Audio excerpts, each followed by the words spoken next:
Hello, friends! Welcome back to our alphabet adventure.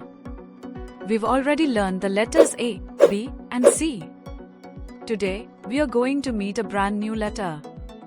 Can you guess what it is? It's the letter D. Say it with me, D.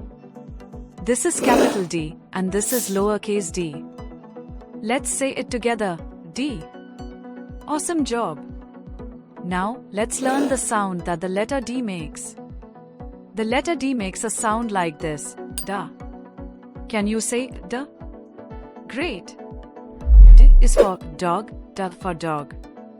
Let's look at more words that start with D. Let's see. D is for drum. D is for duck. And D is for door. Can you say them with me? Now it's time to write the letter D. For capital D, we make a big line down, then a big curve. Now, let's write lowercase d. First, make a circle and then a line down from the top. That's lowercase d. Let's play a game.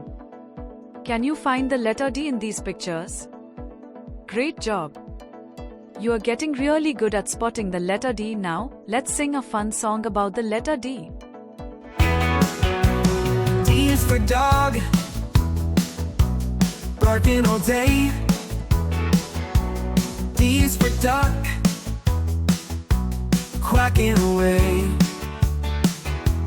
D is for door, we open and shut. D is for drum, we love to drum up. Fantastic work, everyone! You learned the letter D today. Keep practicing your letters, and soon you'll know the whole alphabet. See you next time for more fun on our alphabet adventure.